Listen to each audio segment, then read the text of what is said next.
വചനജായ വചനജായ വചനജായ വചനജായ.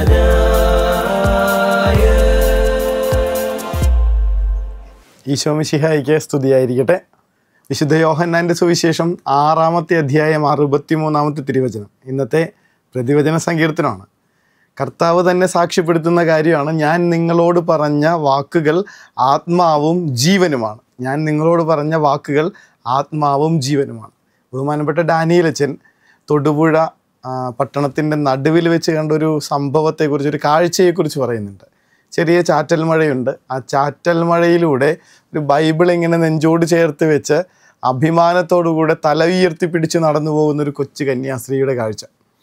എന്നിട്ട് അദ്ദേഹം പറയുന്നുണ്ട്, ഇതാണ് സഭയുടെ ബോഡി ലാംഗ്വേജ്, ഇതാണ് ഒരു വിശ്വാസിയുടെ ശരീരഭാഷ.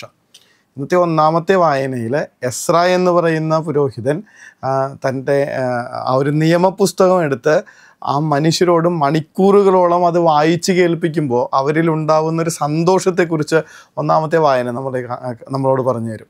സുവിശേഷത്തിലേക്ക് എത്തുമ്പോൾ കർത്താവിന് യെശയ്യാ പ്രവാചകൻ്റെ പുസ്തക ചുരുൾ നൽകപ്പെടുന്നു. അത് വായിച്ചിട്ട് അവിടുന്ന് പറയുന്നുണ്ട്, നിങ്ങൾ കേട്ടിരിക്കെ തന്നെ ഈ വചനങ്ങൾ നിറവേറിയിരിക്കുന്നു. ഇത് സഭയുടെ ശരീരഭാഷ. ഒരു വചനവും ഇങ്ങനെ ജീവിക്കുന്ന വചനം ഇങ്ങനെ നെഞ്ചിലമർത്തിപ്പിടിച്ച് ലോകത്തിൻ്റെ മുൻപിൽ ജീവിക്കാനുള്ള നമ്മുടെ ദൗത്യത്തെ ഓർമ്മിപ്പിച്ചുകൊണ്ട് ഇന്നത്തെ സുവിശേഷം നമ്മുടെ മുൻപിൽ വരുന്നുണ്ട്. വചനം എത്രയ്ക്ക് പവർഫുള്ളാണെന്നുള്ളതിൻ്റെ ഏറ്റവും നല്ല ഉദാഹരണമാണ് ആദ്യം പറഞ്ഞ വചനമാണ്. കർത്താവ് പറഞ്ഞ വചനമാണ്, ഞാൻ നിങ്ങളോട് പറഞ്ഞ വാക്കുകൾ ആത്മാവും ജീവനുമാണ്. ആത്മാവും ജീവനുമാണ്. നമ്മൾ സങ്കീർത്തന പുസ്തകം 29:4 ഇപ്രകാരം വായിക്കുന്നുണ്ട്, കർത്താവിൻ്റെ വാക്കുകൾ ശക്തി നിറഞ്ഞതാണ്. കർത്താവിൻ്റെ വാക്ക് it's so powerful, it's moving എന്നാണ് പറയുന്നത്. മനുഷ്യൻ്റെ ജീവിതത്തെ മാറ്റിമറിക്കാൻ കഴിവുള്ളത് ആ വചനം വെച്ചാണ്, ആ വാക്കുകൾ വെച്ചാണ് അവിടുന്ന് സൃഷ്ടിച്ചത്.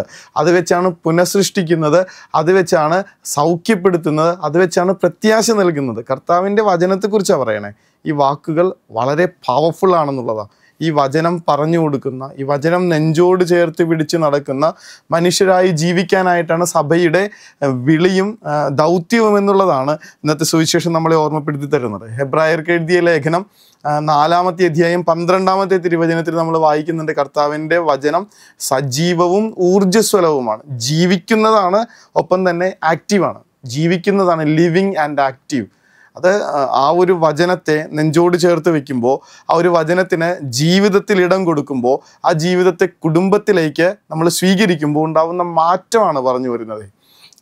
വരാപ്പുഴ തിരുപതിയിൽ വളരെ സന്തോഷം നൽകുന്ന ഒരു വേൾഡ് റെക്കോർഡ് നമ്മൾ സ്വന്തമാക്കി ദിവസങ്ങളിൽ.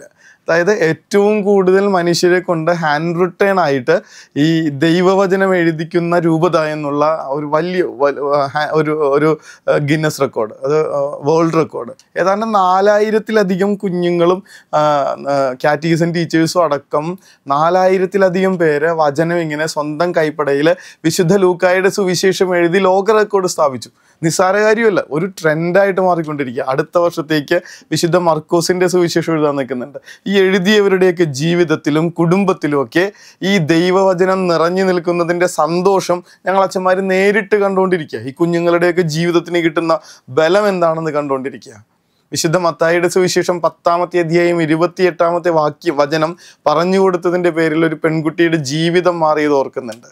തൻ്റെ ജീവിതത്തിന് പിന്നാലെ നടന്നൊരു പയ്യൻ, സ്നേഹിച്ചിരുന്നു എന്ന് പറയുന്ന ഒരു പയ്യൻ ബ്ലാക്ക് മെയിൽ ചെയ്യാൻ തുടങ്ങിയപ്പോൾ അവരുടെ മുൻപിൽ മരിക്കുക എന്നുള്ളതല്ലാതെ വേറെ വഴിയില്ല. അവൾ നമ്മളുടെ മുൻപിൽ വരണത് അപ്പൻ്റെ അമ്മയുടെയും തോളിൽ ചാരിക്കിടന്ന് ഇനി ആത്മഹത്യ ചെയ്യണമെന്ന് പറഞ്ഞിട്ടാണ്. ഒന്നും പറഞ്ഞു കൊടുക്കാനില്ല. കാരണം ഇങ്ങനെ ഫോട്ടോസൊക്കെ വെച്ചിട്ട് ബ്ലാക്ക് മെയിൽ ചെയ്യുമ്പോൾ പെങ്കൊച്ച് എന്ത് ചെയ്യാനാണ്? അവസാനം പോകുന്നതിന് മുമ്പ് പറയുന്നുണ്ട്, മോളെ നീ ഇതൊന്ന് വായിച്ചു നോക്ക്, അത് വായിച്ചു നോക്ക്, എന്നിട്ട് കുമ്പസാരിക്കണമെന്നും പരിശുദ്ധ കുർബാന സ്വീകരിക്കണമെന്നൊക്കെ പറഞ്ഞ് ഒന്നും കേട്ടിട്ടില്ല. പക്ഷേ ഈ വചനം വായിച്ചിട്ട് 3-ാമത്തെ ദിവസം അവൾ തിരിച്ചു വരുന്നുണ്ട്. വചനം ഇതാണ്, നിങ്ങളുടെ ശരീരത്തെ കൊല്ലുകയും ആത്മാവിനെ ഒന്നും ചെയ്യാൻ കഴിയാതിരിക്കുകയും ചെയ്യുന്നവനെ നിങ്ങൾ ഭയപ്പെടേണ്ട, നിങ്ങളുടെ തലയിലെ ഓരോ തലമുടിയുടെ നാര് പോലും എണ്ണിത്തിട്ടപ്പെടുത്തിയിരിക്കുന്നു. പക്ഷെ അവൻ ഓടിപ്പോയി എന്നൊക്കെ പറഞ്ഞിട്ട് ഈ പെങ്കൊച്ച് വരുമ്പോൾ, അന്ന് അപ്പൻ്റെ അമ്മയുടെയും തോളിൽ ചാരിക്കിടന്ന് വന്ന കൊച്ച് ഇന്ന് വരണത് ഒറ്റയ്ക്കാണ്, അവൻ ഓടിപ്പോയി എന്ന് പറഞ്ഞിട്ട്. വചനം അത്രയ്ക്ക് പവർഫുള്ളാണെന്ന്, ഇങ്ങനെ ജീവൻ നൽകുന്നതാണ്, കരുത്ത് പകരുന്നതാണ്. കുഞ്ഞുങ്ങളില്ലാത്തതിൻ്റെ സങ്കടത്തിൽ വന്ന ഒരു ദമ്പതികൾ ഓർക്കുന്നുണ്ട്. അവരോട് പറഞ്ഞു കൊടുത്തത് സാമൂൽ പ്രവാചകൻ്റെ 1-ാമത്തെ പുസ്തകം 1-ാമത്തെ അധ്യായം 2 പേരും കൂടി എല്ലാ ദിവസവും ഇരുന്നൊന്ന് വായിക്കാൻ വേണ്ടിയിട്ട്. ഇന്നും അവർക്ക് കൊച്ചുങ്ങളില്ല, പക്ഷേ അവരുടെ ഇടയിലുണ്ടായിരുന്ന ഒരു ടെൻഷൻ മാറി കിട്ടിയിട്ടുണ്ട്, പരസ്പരമുള്ള കുറ്റപ്പെടുത്തലുകൾ മാറി കിട്ടിയിട്ടുണ്ട്. ആ വചനം ഒന്ന് വായിച്ചു നോക്കണം.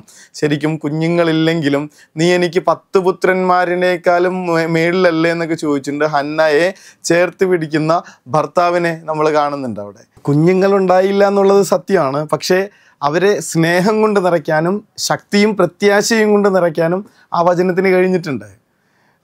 വിശുദ്ധ യോഹന്നാൻ്റെ 1-ാമത്തെ ലേഖനം 2-ാമത്തെ അധ്യായം 17-ാമത്തെ തിരുവചനത്തിൽ 14-ാമത്തെ തിരുവചനത്തിൽ നമ്മൾ ഇപ്രകാരം വായിക്കുന്നുണ്ട്: യുവാക്കന്മാരെ, നിങ്ങൾ ശക്തന്മാരാണ്, കാരണം ദൈവത്തിൻ്റെ വചനം നിങ്ങളിൽ വസിക്കുന്നു, നിങ്ങൾ ശത്രുവിനെ കീഴ്പ്പെടുത്തുകയും ചെയ്തിരിക്കുന്നു. 1-ാമത്തെ സങ്കീർത്തനത്തിൽ നമ്മൾ വായിക്കുന്നുണ്ട്, അവൻ്റെ ആനന്ദം കർത്താവിൻ്റെ വചനത്തിലാണ്, അവൻ്റെ സന്തോഷം കർത്താവിൻ്റെ വചനത്തിലാണ്. ഞാൻ സുവിശേഷത്തെ പ്രതി ലജ്ജിക്കുന്നില്ല എന്ന് റോമാക്കാർക്ക് എഴുതിയ 1-ാമത്തെ ലേഖനത്തിൽ പൗലോസ്ലീഹ പറയുന്നുണ്ട്. ഇത്ര ശക്തമായിട്ടുള്ള പവർഫുള്ളായിട്ടുള്ള സ്നേഹം പകരുന്ന, കരുത്ത് നൽകുന്ന, സൗഖ്യപ്പെടുത്തുന്ന വചനത്തെക്കുറിച്ചുള്ള ഓർമ്മപ്പെടുത്തലാണിത്.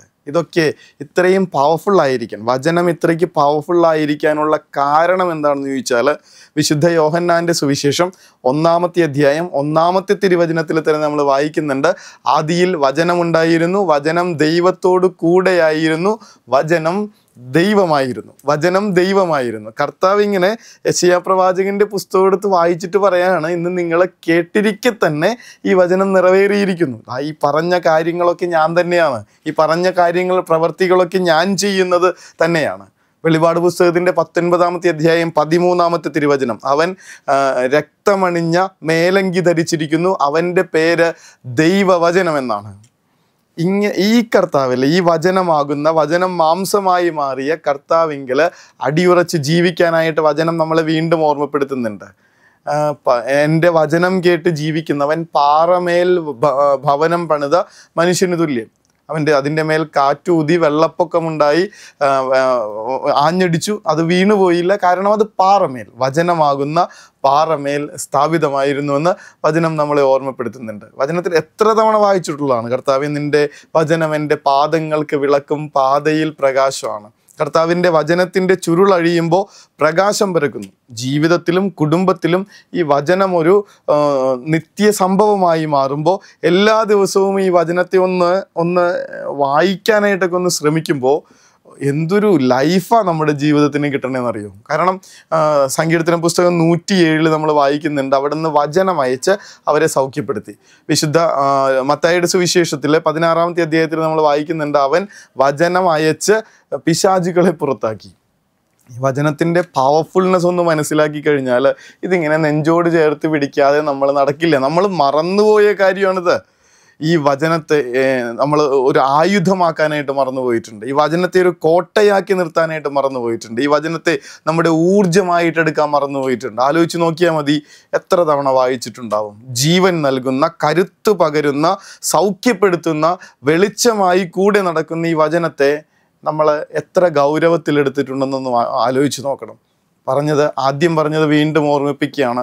എസ്രാ എടുത്ത് ജനങ്ങൾക്ക് പറഞ്ഞു കൊടുത്ത, വ്യാഖ്യാനിച്ചു കൊടുത്ത ആ ഒരു വചനം കർത്താവ് എടുത്തിട്ട് ഇത് ഇപ്പോൾ തന്നെ നിങ്ങൾ വായിച്ചു കേട്ടുകൊണ്ടിരിക്കുമ്പോൾ തന്നെ പൂർത്തിയായിരിക്കുന്നു എന്ന് പറഞ്ഞ ഈ വചനം ഇങ്ങനെ കയ്യിലെടുത്ത് നെഞ്ചോട് ചേർത്ത് ജീവിതത്തിൻ്റെ ഭാഗമാക്കി കൂടെയുള്ളവർക്ക് പറഞ്ഞു കൊടുക്കാനായിട്ടുള്ള നിയോഗമുണ്ട്. അത് സഭയുടെ ശരീരഭാഷയാണ്, ഒരു വിശ്വാസിയുടെ ശരീരഭാഷയാണ്. ആ ഷണ്ടൻ, എത്യോപ്യക്കാരനായ ആ ഷണ്ടൻ ചോദിക്കുന്നുണ്ടല്ലോ പീലിപ്പോസിനോട്, ആരെങ്കിലും വ്യാഖ്യാനിച്ചു തരാതെ എനിക്ക് എങ്ങനെയാണിത് മനസ്സിലാവണേ?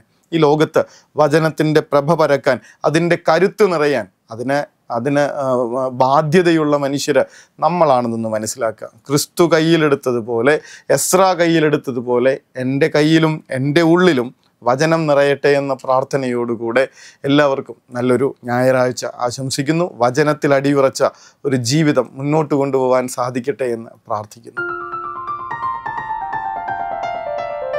വചനജായ വചനജായ വചനജായ വചനജായ